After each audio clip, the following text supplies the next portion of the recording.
Hey guys, what is up? Snowflake here, and welcome to episode 17 of the Elder Scrolls 4 Oblivion. Last time out, we saved Tamriel, or to be more accurate, Martin did. But we saved Tamriel. We did enough in the lead up to that grand finale to save Tamriel, to say that we did. And we've been rightly crowned the champion of Cyrodiil. If you haven't watched the last episode, it's not that long. It's the end of the Oblivion main quest, so like the main part of the story is done. So if you don't want to see that, then I don't know what you're doing here, to be honest. But yeah, that happened. And now the only thing that's left of the main quest, because it's technically not done yet, is we need to get our prize. So this episode is basically just going to be me waiting 2 weeks to receive the Imperial Dragon Armor and officially complete the main quest. We've had a few stressful episodes of like grinding and like fighting really tough monsters, so I guess we're just gonna chill for a bit in this one, and this won't be a very long stream either. So yeah, we're on Frostfall 7 now. So I guess by Frostfall 21 we should be good. We should get a notification anyway later on. 1 to 2 weeks are up. And if we don't, then the game is broken and we'll never complete the main quest. But I sincerely hope that doesn't happen.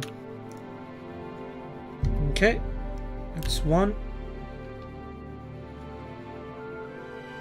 I think there's other stuff in the place where we pick up the Imperial Dragon Armor as well, which I can't quite remember, but I mean, we've got loads of carry rails, so we'll just completely loot the place, take everything and come back.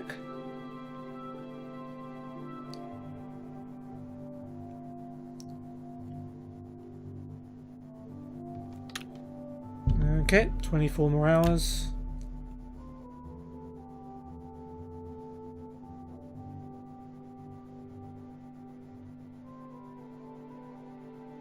Now, my memory may not serve me completely right here, but I do remember playing this in the past and waiting for 2 weeks for the armor, and then it didn't actually come up until like a few days after. So there is the possibility that that happens. Hopefully not. I mean, who knows what other crazy stuff is happening in Tamriel during these 2 weeks. But you know, we deserve a little bit of a rest. I forgot to mention as well, so we've been given the title of Champion of Cyrodiil, and I think we're one of 7 people in history to have that title, which is kind of crazy. And what we actually do have that I have yet to mention is a statue in Bruma.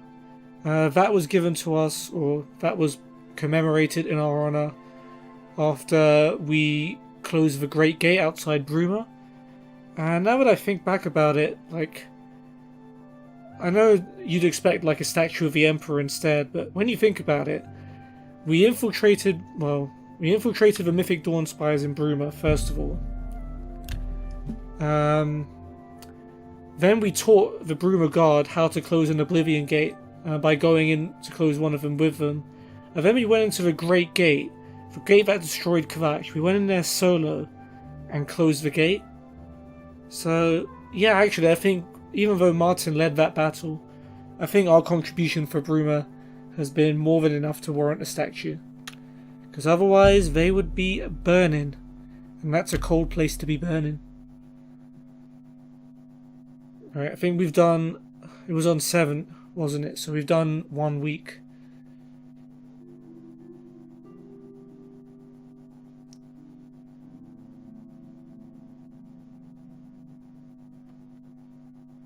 What else can I talk about? What we're doing next? Well, I plan to complete every journal quest in Oblivion.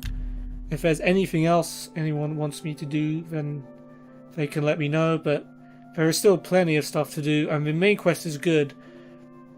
There's definitely a case to argue all the other quests. Not all the other quests. Some of the other quest lines are also very good. Dark Brotherhood quest, the Thieves Guild quest, particularly there's some side quests. that are also pretty interesting. So there's still plenty to do here. I just thought I'd go down the main quest route because I'm kind of role-playing a character who kind of feels like the world is ending and that everything that's happening is happening in a sequence, like Mythic Dawn, the Daedra, and everything needs to be tended to in a matter of urgency. So that's the way I'm kind of playing my character. I'm not sure how we'll do it in the future, but I think I know how the next few episodes are going to go. There's not going to be anything too crazy. We're just going to complete a few of the DLC side quests, I think. So we've got stuff to do, but I think a little break from the frantic chaos of the main quest will be pretty good. Okay, just a few days left.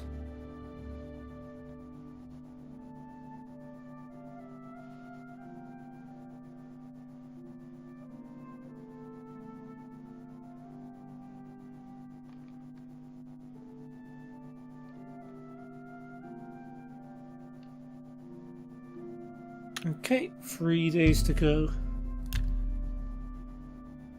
We better have that armor on time, or I'm gonna sue. I'm gonna expect the Chancellor to promote me to his position if he can't get the armor to me in time. I'm holding him personally responsible. But yeah, we heard a lot about Chancellor Akato from all the counts and countesses while we were going around closing gates. A lot of mixed opinions on him, but he seemed like an okay guy. Like, he didn't argue at all when Martin gave his claim to the throne. Like, if he was a bad chancellor, he might have said, "Nah, there's no proof you're Uriel's son," or "That's not proof enough. I'm gonna stay in charge." He just seemed pretty mellow. I have a good opinion of Chancellor Akato. Alright, this should be the last day of waiting. 2 weeks exactly. Well, not exactly. Time-wise, maybe slightly inexact, but 2 weeks roughly since Martin and Mehrunes Dagon fought and the Daedra were thwarted. Okay. No quest update. See, this happens sometimes. 7th of Frostfall, it'll be waiting for me in 2 weeks. You're supposed to get a quest update. We just wait another 2 hours, so it becomes 2 weeks in a day. Guess 1 hour would have done.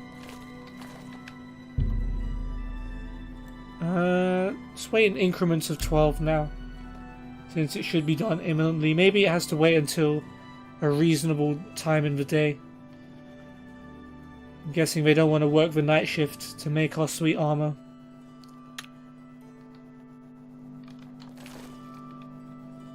No? Alright, another 12. This can happen sometimes. Or, I think maybe more often than not it happens. I guess for 2 weeks is kind of a rough time period. Nope.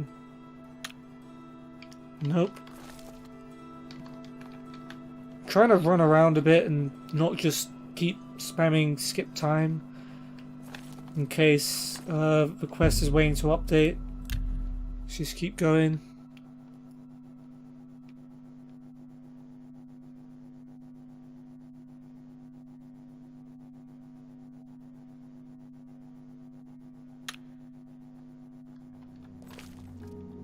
Nope. You know what? 24 hours. There's no reason to be patient here.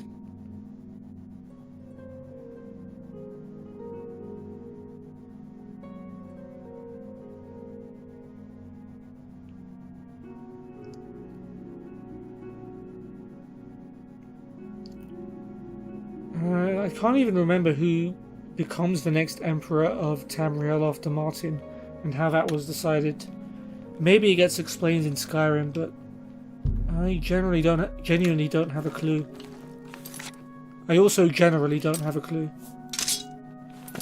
Okay, let's just equip a weapon for the sake of equipping a weapon. No dragon armor yet.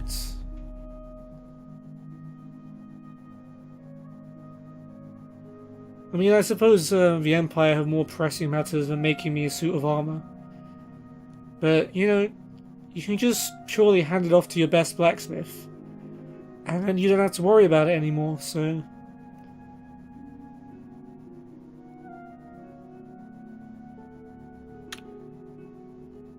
No, still no. Okay. If it gets to 3 weeks and it's still not ready, I'll probably just Google it and check how to trigger the quest. I don't want to use console commands to trigger a quest, even though it shouldn't break anything. I just want to know how to organically get the quest to update.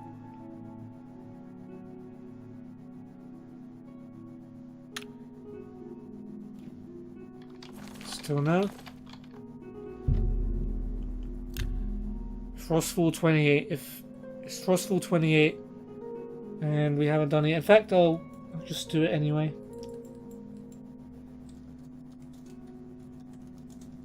Imperial Dragon Armor.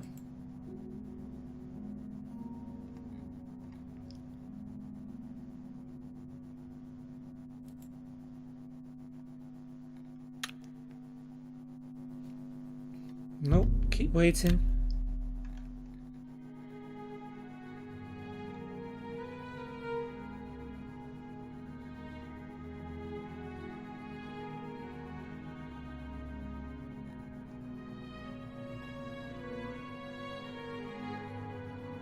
Okay, nothing on the Elder Scrolls fandom website. What about the trusty USB?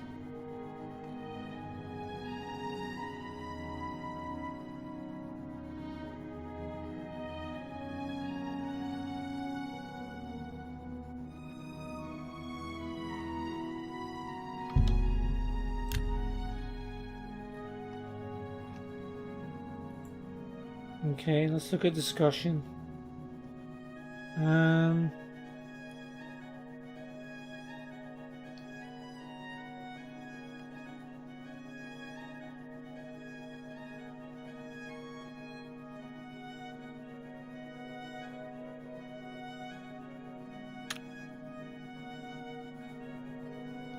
Okay, apparently for some people it just takes longer than 2 weeks.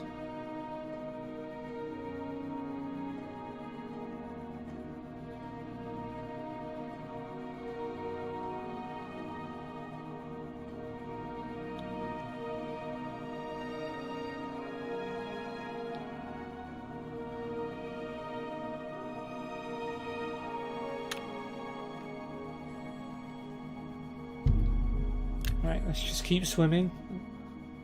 We'll eventually get there.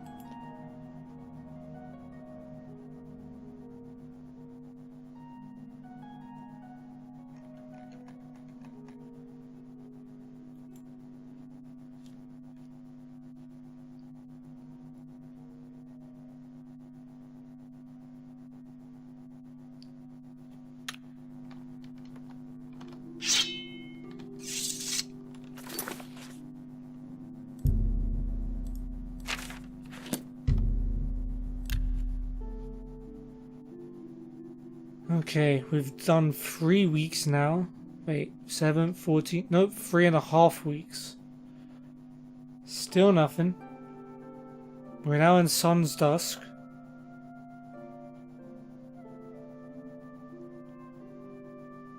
Jeez, these guys are not very efficient with their blacksmithing. Is it blacksmithing? Or is there another word when it's... I guess blacksmith is an alright word to use.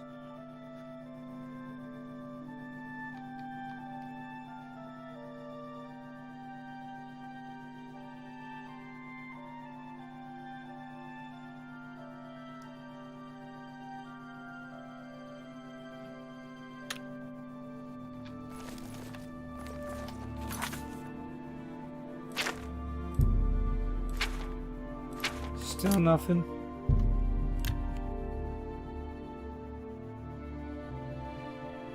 Come on. On the 4th, it's gonna be like 4 weeks.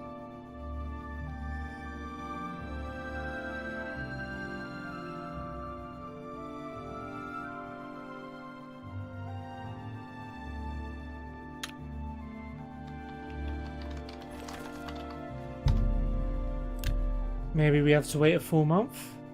Maybe that's what 2 weeks means in the Chancellor tongue.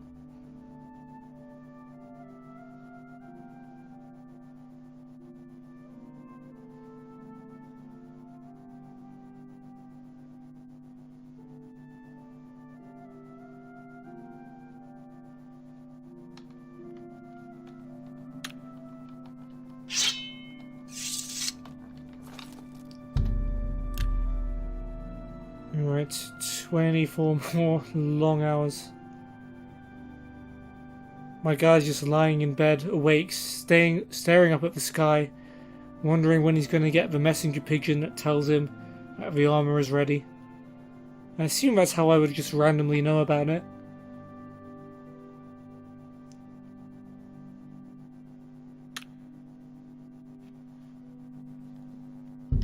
Alright.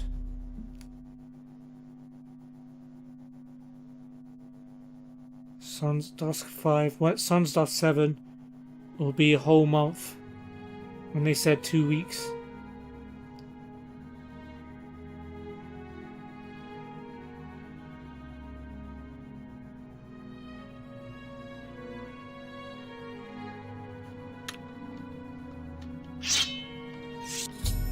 Oh, there we go.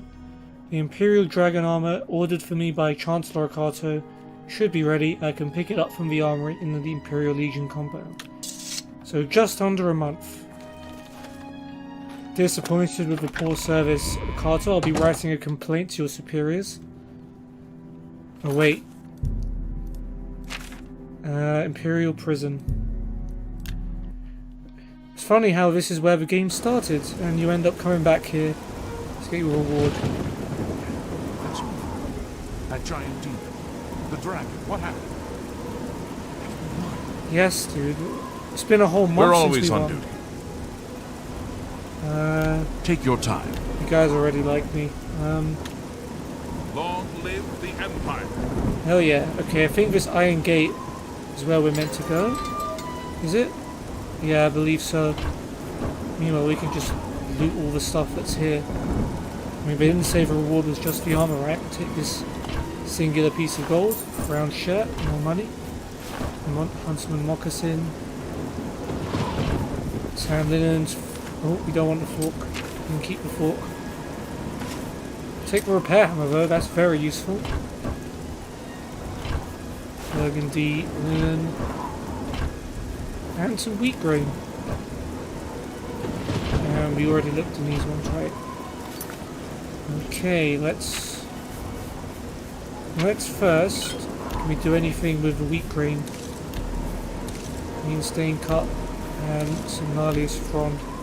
Restore fatigue and fortify health. Cool. And can use a repair hammer. Okay, I guess cuirass we can't repair. I guess greaves would be the next most important thing. Okay.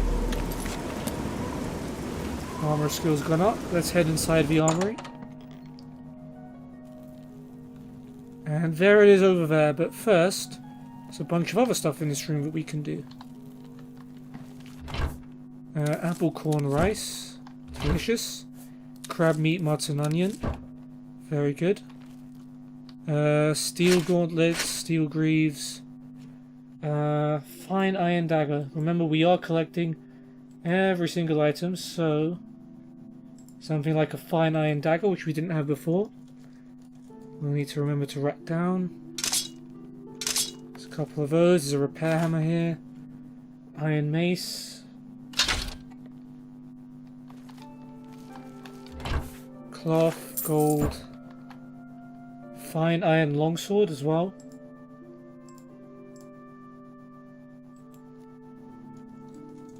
Let's add it to the list. Sacks with clogs, dark green shirt, and thick cowhide shoes. I don't know if... I guess we do have those, yep. This one, coarse linens. Don't need those. Take the clogs. Fishing waders. We need those. Okay, we'll take that.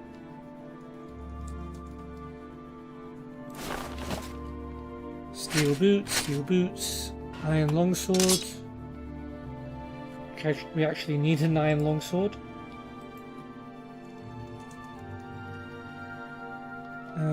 Steel helmet, iron dagger. Do we need any steel stuff? Kind of glossed over it because I assumed we had it. I think steel greaves we needed. Let me just double check the steel stuff I have. Boots, gauntlets, greave, helmet. Steel helmet I needed as well. Okay.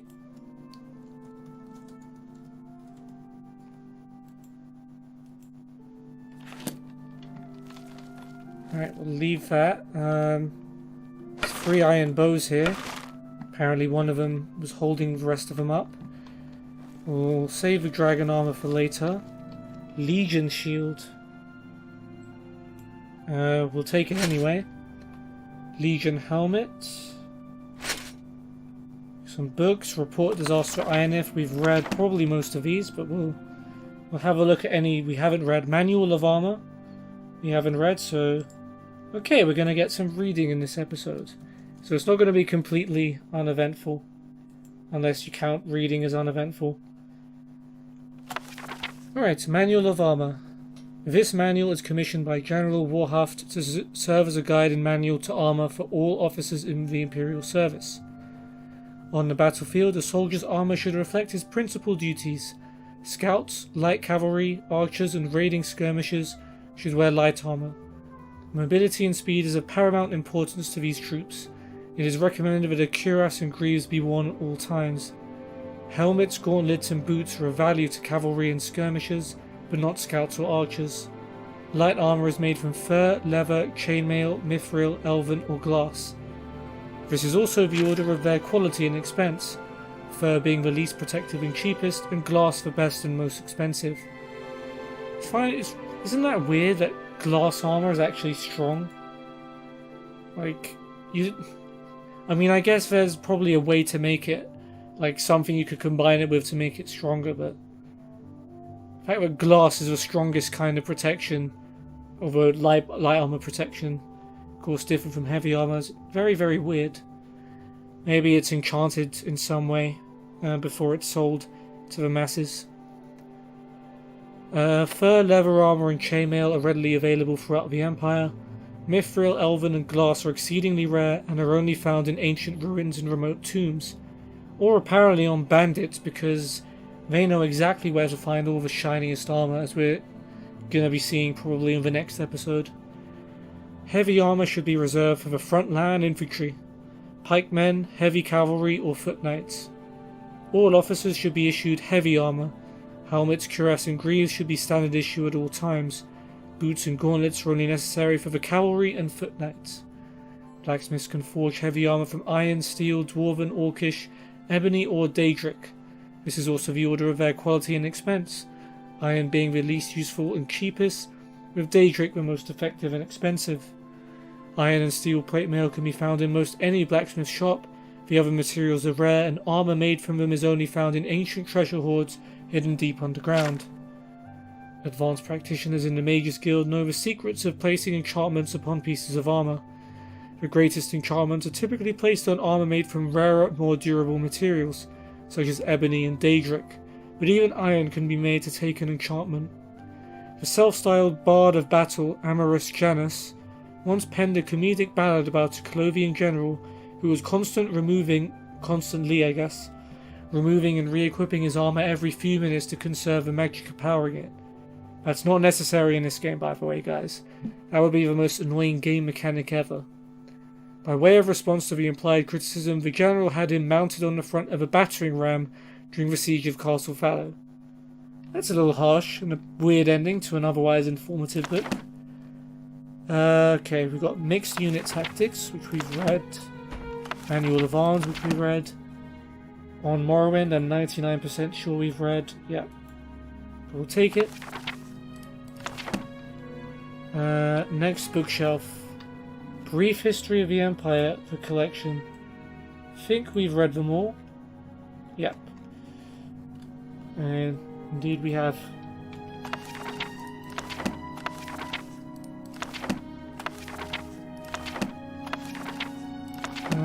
Guide to Anvil, Guide to Breville. Let me check. There might be a guide we haven't read yet. Anvil, Breville, Bruma, Shadenhall, Coral, and Skingrad. I was thinking of the football player Jesse Lingard. Why? I have no idea. Bruma, Shadenhall, Coral. Leowin, actually, we haven't read. Alright, I guess we'll read ourselves a little bit more Alessia Otis. This may be the last one. I'm not sure. Anyway, Alessia Otis' Guide to Leowin. Zenithar, bless all our labours. My name is Alessia Otis, and I'd like to tell you all about Leowin. Pinned between the savage and uncivilized provinces of Elsewhere and Blackmarsh. Of course, if you don't remember Alessia Otis' writing style, very racist, very critical, and very religious. Very controversial. And guarding the vital passage up the River Niven from Topal Bay to the Imperial City, Leowin is a mighty fortress with tall stone walls and strong garrisons. Leowin is a bright and cheerful, prosperous town in the midst of Blackwood's swampy wildernesses, with wide, bright streets, large, comfortable houses, half-timbered or painted stucco, many of which are colourful and not too dirty or weather-worn. There are trees and flowering shrubs everywhere, and peaceful plazas and ponds for quiet contemplation. Indeed, if it weren't for the raffish rabble of Argonian and Khajiit descent, Leowin would be a pleasant and safe place to visit. Marius Caro is Count Leowin, and his recent bride, the lovely and cultivated Alessia Caro, is the daughter of the righteous and reliable Countess Ariana Varga of Coral. The Count and Countess are energetic supporters of imperialization, and they work tirelessly to bring the traditional values of hard-working, chapel-going and law-abiding Nibonese Heartland imperial culture to this frontier outpost. The town itself lies with tall curtain walls on the west bank of the Niben. To the east through two gates lies the inner keep and Castle Leowin, straddling the deep channels of the river. The chapel of Zenithar lies in the northwest, near the west gate. All the shops, inns and guild halls lie south of the chapel, in the western half of town, except for a fine bookstore and general trader north of a road traversing the town east to west, from West Gate. The residential part of town runs along a single wide north to south boulevard, backed on the east by deep ponds created by impounding one of the meandering channels of the Niben. The Chapel of Stendar and the Count and Countess are partners in attempting to extend the benefits of Heartland Nibonese culture to the benighted frontier populations of Blackwood and the Lower Niben. Call it imperialism. Puns for days. Anyway, trade and industry are strong in Leowin, thanks to the patronage of Zenithar, and notwithstanding the bandits troubling caravans and travellers along the green road through the recently annexed Trans-Niben. Leowin boasts the finest collection of shops and tradesmen in Cyrodiil, outside of the Imperial City, of course. Even the craftsmen and trainers of the Fighters Guild and Mages Guild were of a higher order of quality. Worth special mention is Southern Books, a bookstore owned by an orc! 3 exclamation marks. Orcs can read, they're real intelligent creatures, crazy. Always stocking multiple copies of A Children's Annuet, a religious book appropriate for those ignorant of the mysteries of the faith and adapted to the meanest understanding. Recently, a new competitor for the Fighters Guild, a mercenary hiring hall called the Blackwood Company, has commenced operations here in a striking new building. Despite being staffed almost exclusively by Khajiit and Argonians, the officers are polite, well-spoken and deferential, and I'm told they aggressively compete with the Fighters Guild for price and service. So yeah, we're definitely going to find out more about the Blackwood Company later in this series. This is the Imperial way, and pleasing to Zenithar to extend prosperity and security through enterprising commercial ventures. I'm sorry to say that not all Khajiit, misspelled Khajiit, and Argonians in Leowyn are as presentable and industrious as the members of the Black Company. I'm guessing that's supposed to say Blackwood Company. Come on, Alessia, didn't you spell check this? Lizard men and catfolk are to be seen in the streets at all hours, lounging and gossiping. If only these creatures would spend a little more time keeping themselves and their homes clean. Of course, had to end like that. Praise the Nine and turn away from sin. Cool, and this guide to Skingrad. Guide to the Imperial City. Wait, we haven't read that? Okay, well, guess there's another one.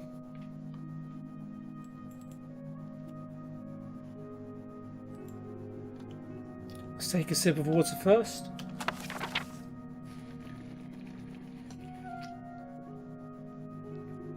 Delicious. Okay, Alessia's Goddess's Guide to the Imperial City. Praise Akatosh, bless the Empire and all its people. My name is Alessia Otus, and I'd like to tell you all about the Imperial City. I bet you would. The Imperial City. Who do you think lives in the Imperial City? Uriel Septim, Emperor of Tamriel, Defender of the Faith, and descendant of the sainted Tiber Septim. Lord Talos, the holy god of state and law in our blessed Nine Divines. Of course this book's a little bit outdated. Uriel Septim no longer lives anywhere. Harsh joke, I know. All know the Emperor to be a good and holy man, for he may often be seen in the Temple of the One, making his devotions to the Nine Divines and the communion of saints. And where does he live? In the Imperial Palace, in the centre of the Imperial City, in the white gold tower which was built many ages ago by the godless, daedra-loving Aliad. How fine it is that the stones raised high by this ancient evil empire are now reconsecrated as a monument to imperial justice and piety. Hold up. Have I read this? I don't know. I'll keep going for now. If it gets too familiar, I'll stop. People who visit the Imperial Palace like to walk among the graves of saints and counts, battle mages and emperors, and gaze with wonder upon White Gold Tower, which can be seen from any place within the city, and a lot of places outside it, to be fair. The Elder Council chamber here cannot be entered, and though you may marvel at their curious ancient armours, you will soon want be away from the rude and discourteous Imperial guards. Let me just skip ahead a little bit. Okay, I'm just going to keep going just in case. Maybe I'm remembering it from a time I've read it before. Imperial City Districts. The Imperial City is divided into 10 districts. At the centre is the Imperial Palace. The other districts are grouped around the palace. To the northwest is Elven Gardens, a pleasant residential district. Continuing Widdershins, the Talos district, an exclusive residential area, lies to the west. To the southwest is the Temple district, and beyond it, outside the walls, the filthy and bad-smelling Waterfront district. To the southeast lies the Arboretum, and beyond that, outside the walls, the infamous Arcane University of the Mages Guild. To the east is the notorious Arena district, and last, to the northeast of the palace, lies the Market district, where anything may be bought, and beyond the Market district, outside the city walls, the Imperial Prison. The Temple district. I live in the Temple district of the Imperial City, and it is a very pretty place. Nah, I'm sure we've read this. I'm sure I made some comment about her baiting out where she lives.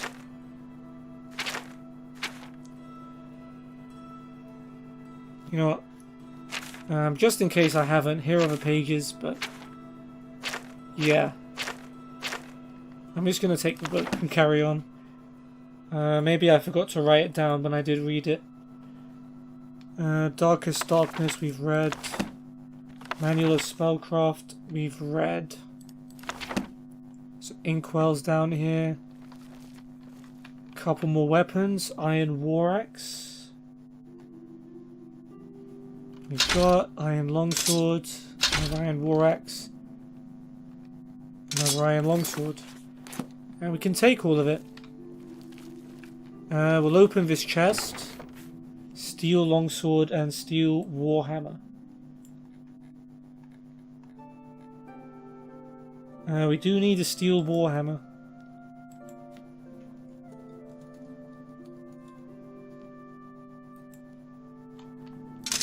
And some fresh chainmail boots. We're probably not going to use them though for a certain reason. In fact, now I'm thinking, why did I bother repairing my armor with my repair hammer when it's literally about to be replaced? Let's see, let's look at our weapons. Tremora longsword is still by far the best one. Okay, well here is the Imperial armor. The Imperial Dragon armor. There's a helmet. I received the Imperial Dragon armor that Chancellor Akato had forged for me. Cool. Cuirass, gauntlets, greaves, and boots. So let's have a look at each of them. I'm probably going to be wearing most of it. I mean, I wear them all now. Just for the sake of you seeing what it looks like. But yeah, Imperial Dragon boots. They resist frost. Imperial Dragon Cuirass resists magic, which is really good. But my Kvatch Cuirass is improving my strength and endurance. And I think I'd rather have that. I've got enough like health and resistance. So I'd rather have the enchantment of the Kvatch Cuirass. But I'll put it on now, just to see what it looks like. Gauntlets resist poison. Am I wearing anything enchanted now? No. So those resist poison. Imperial Dragon Greaves resist fire. And the Imperial Dragon Helmet resists shock. And they're all light armor. Depending on whether your light armor or heavy armor skill is higher, they give you an Imperial Dragon armor, which is one of the two. I think they both look the same. But there we are. Can I not zoom out of this? Alright, okay. There you go. That's what the full Imperial Dragon armor set looks like. Looking pretty much like Martin did in that final battle. But yeah. I'm just going to put this Kvatch Cuirass on now. And...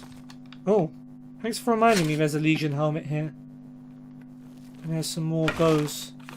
Okay, we can't quite take everything from here. We have a... can make some potions. Apple, corn, green stain, and onion. Rice, green stain. Restore fatigue. We have a repair hammer. We'll repair the shield. And I guess the longsword. Hey, we have a repair hammer spare now. Although we can't repair anything enchanted. Which is going to be a problem. Because now pretty much all the armor we're wearing is enchanted. Okay, we still need to get rid of something. I'm sure there's some useless stuff I'm carrying here. Clogs.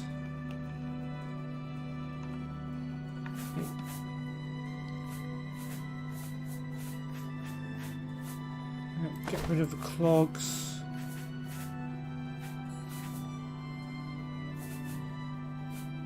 Thick cowhide.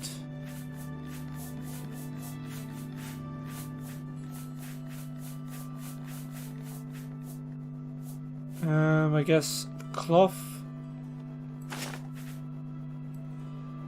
And maybe one other thing with a 1-to-1 ratio. Oh, there's a Huntsman moccasin here.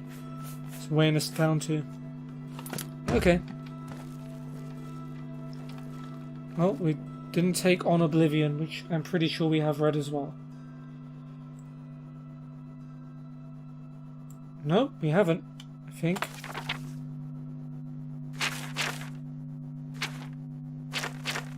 Have we not?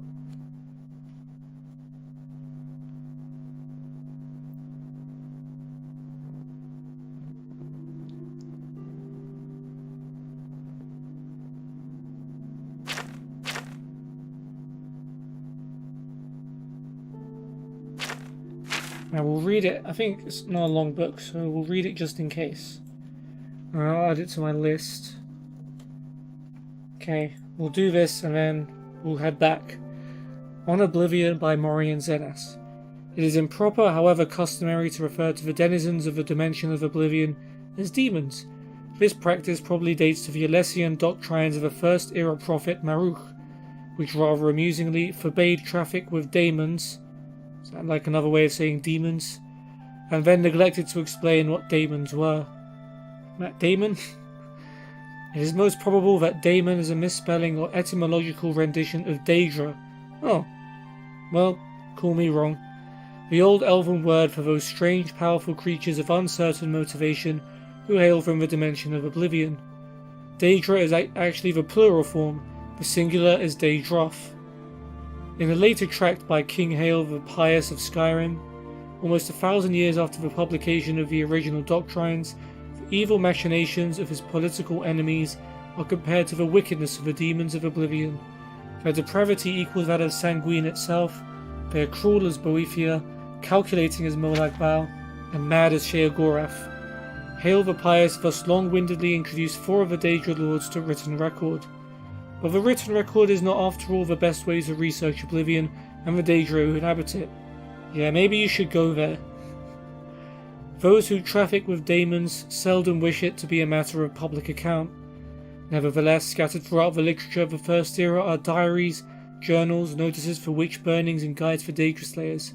These I have used as my primary source material. They are at least as trustworthy as the Daedra lords I have actually summoned and spoken with at length. Apparently Oblivion is a place composed of many lands, thus the many names for which Oblivion is synonymous: Cold Harbour, Quagmire, Moonshadow, etc. It may be correctly supposed that each land of Oblivion is ruled over by one prince. The Daedra princes whose names appear over and over in ancient records, though this is not an infallible test of their authenticity or explicit existence to be sure, are the aforementioned Sanguine, Boethia, Molag Bal, and Sheogorath, and in addition Azura, Mephala, Clavicus Vile, Vemnema, Malakath, Hoemius or Hermaeus, or Hermias or Herma. There seems to be no one accepted spelling. Mora, Nemira, Gigalag, Nocturnal, Mehrunes Dagon, rest in peace, and Periact. From my experience, Daedra are a very mixed lot. It is almost impossible to categorize them as a whole except for their immense power and penchant for extremism. No kidding. Be that as it may, I have here attempted to do so in a few cases, purely for the sake of scholastic expediency. Mehrunes Dagon, Molag Bal, Periite, Boethia, and Venema are among the most consistently demonic of the Daedra, in the sense that their spheres seem to be destructive in nature. The other Daedra can of course be equally dangerous, but seldom purely for the sake of destruction as these 5 can. Nor are these previous 5 identical in their destructiveness. Mehrunes Dagon seems to prefer natural disasters, earthquakes and volcanoes for venting his anger. If you remember some of the Oblivion gates we went on, there were towers which were named after natural disasters, which were earthquakes, volcanoes, I think tornado and tsunami were the other ones. But yeah, that's interesting. Molag Bal elects the employment of other Daedra, and Boethia inspires the arms of mortal warriors. Periite's fear seems to be pestilence, and Venema's torture. In preparation for the next installment in this series, I will be investigating 2 matters that have intrigued me since I began my career as a Daedra researcher.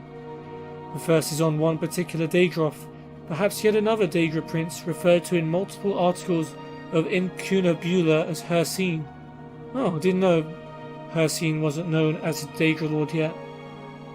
Hircine has been called the huntsman of the princes and the father of man-beast, but I had yet to find anyone who could summon him. The other and perhaps more doubtful goal I have is to find a practical means for mortal men to pass through to Oblivion. Just wait for the Daedra to open Oblivion gates, to be honest. It has always been my philosophy that we need only fear that which we do not understand, and with that thought in mind I ever pursue my objective. Cool. Although it does mean we're over encumbered. Guess just drop an iron longsword. Let's check if we didn't miss anything else. This is all stuff we dropped ourselves.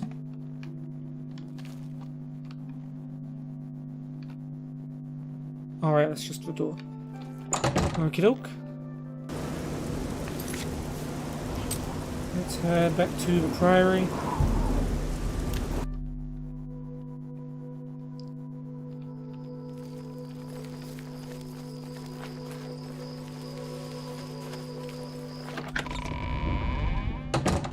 And dump off all of our stuff.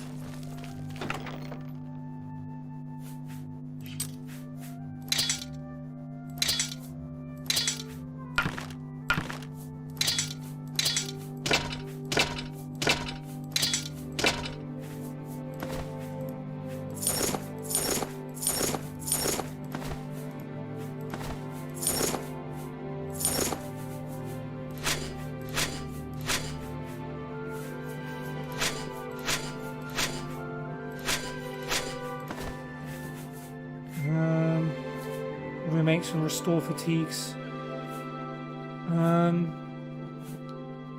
Drop the heavier ones. Restore health, we're keeping them all. Magicka, yep, keep.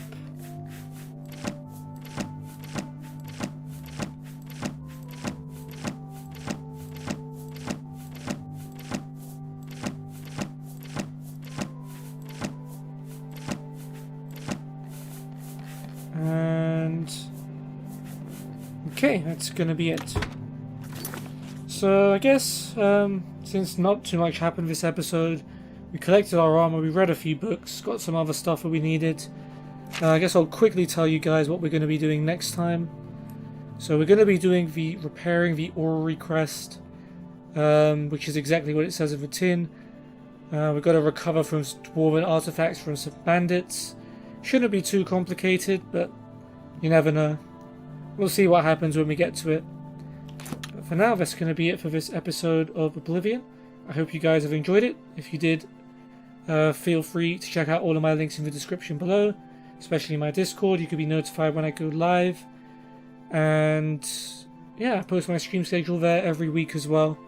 Next episode, some more stuff will happen, so don't worry too much about that. But I thought, yeah, a quick little chill episode was in order after we managed to complete the main quest in an epic fashion. And for now, it's been Snowflake. I hope you have a great night or day, depending on when you're watching this, and I'll see you on the next one. Take care.